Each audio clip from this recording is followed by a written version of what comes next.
Have you ever played with an athlete like Ant, the teammate? I mean, Giannis is a freak too. Yeah, but Giannis they're completely like Giannis is damn near 7 foot. How would you? They're completely different players. So I'm not saying compare them, but I was actually talking to Matt about this. Like, Ant will jump, and it just looks like he's floating, and he'll get hit, and he'll stay up there for like another 2 seconds, and then all of a sudden he'll finish it, and he's still up in the air, and you're like, when is this dude gonna come down? Like, there's some guys that are freak athletes, and they just go like quick up and quick down. Yeah, like I feel like Ant just like, I don't know, he just is floating up there. And it allows him to make the right reads and stuff in the air. It was a different point in your career, but from a playing with Giannis from that perspective, when he would have moments like that, like what are their similarities outside of the competitiveness? They're both really physical to the rim. Like, obviously, the difference is, Ant, like I said, is taking a bump and then elevating. Yeah. Giannis is taking the bump and stretching out and just dunking on you like. And that was my introductory to the NBA. I'm like, bro, I get to watch this every night and then space out in the corner, and somehow like you'll have plays where Giannis, you think he's gonna dunk it, and he just wraps it around his head and throws it to the corner. And it's like, to be able to do both is really special. Is he the most unguardable player in the world, you think?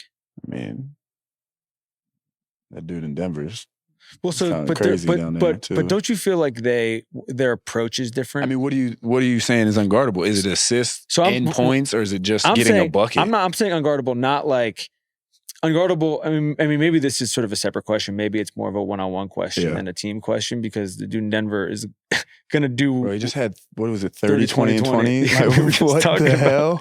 But part of that is the 20. Part of that is he will slice and he'll slice and dice. But to get 20 assists and 30 points still. You know what I mean? Like, Cam was like, it takes me 2 weeks to get that. Cam's no bullshit. Like, the other game, I started off as like first quarter, I had 7 assists. I was like, wow, this must be a hell of a night. Looked at the box score after the game, that shit said 7 assists. By the way, still hell of a night. Exactly. I'm like, damn. But I guess my thing when you're talking about the unguardable is just being like, when he gets ahead of steam. Physically, like, I don't know what you're supposed to do about that. Head of steam, there's only a few guys. Like, I will say, you better watch Julius with a head of steam. Like, that dude with a head of steam, Zion.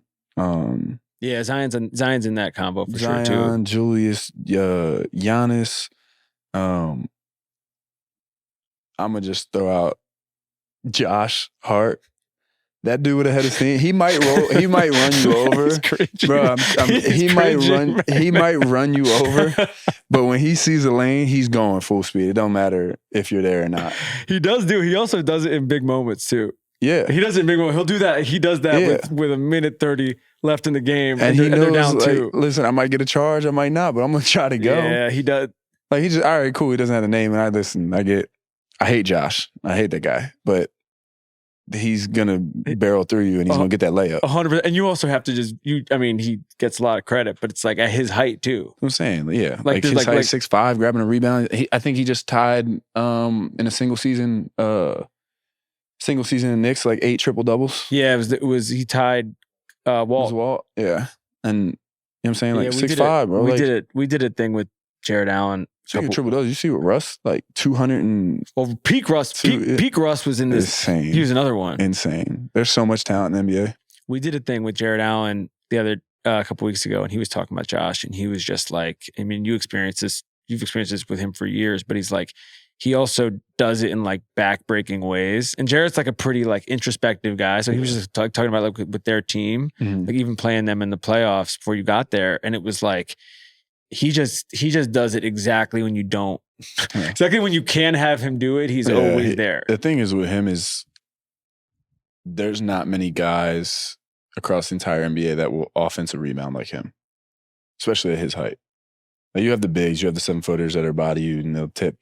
But like at 6'4", 6'5", flying in, like, those are the moments you're talking about. Because, like, I mean, I've experienced it. Like, all right, we're down 2, we're down 1.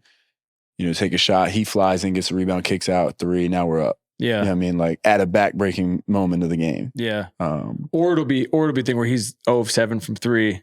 Yeah. And you leave him open. He'll have 0 points, and then they look up, he has 13 rebounds and 14 assists. Or it's like you leave him open with 40 seconds left, and he hits that 3. Yeah. Even he'll be 0 for 6, and then, like I said, he'll finish the game, 1 for 7, and that 3 that he hits is at the worst time for the other team. I was best at their time game. For that They ended team. up losing. It was a game that Jalen hurt his ankle in LA a couple weeks ago, but it was like that, where they basically were leaving him open the whole game. I made the one in front of the bench. Yeah, and and looked at JJ. It was crazy, bro. But it's just like you knew he was going to make that. Yeah, like the Lakers came back, like they figured it out after that, but it was still just like that's just a. No, it's funny. The thing with Ant, like whenever we like talk to guys about who would be the best athlete in another sport, he's always like football, anything like that. The other people they talk about though is Drew Holiday. Yeah, he could play. I mean, Drew's strong. Drew's he's good at a lot of things. When we talked in the fall, you were just you knew Ant. You knew what you were getting into in this experience. But at the same point, you hadn't played with him very much. Now you have. So I guess your overall thoughts both on that, but then also just on how he fits with Julius, because I do think that's a thing that, they've meshed so well over the last couple months. And because Julius missed so much time, it was hard to really see how that was going to work until now. It takes time. I mean, like I said, it's day before training camp. Yeah. We flew out here the next day and boom, we're flying to Palm Springs. They think it's like a video game. Yeah. And it's like, no, we have families. Like we're moving from one state, and then we get here and we went straight to preseason in Palm Springs to play the Lakers. Like I think we played 3 road games in preseason. So there's no excuses. That's just like the facts of the situation is like, it just takes time. Yeah. And you can see them in the games. Like to start the game, they get everybody going.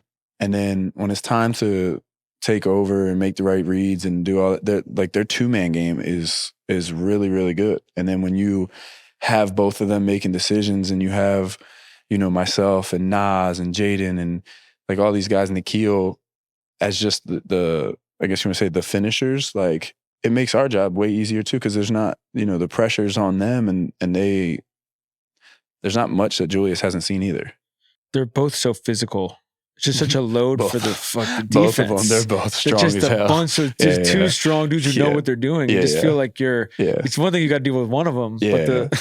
And that's what I think, it's that's the conversation in itself of like, those dudes are so strong. It's like, all right, at what point is a foul called? Like, you can't penalize them because they're stronger. Yeah. And that's across the league. I'm not just saying those two, but like, I feel like the strong dudes kind of get penalized a little bit in terms of the physicality.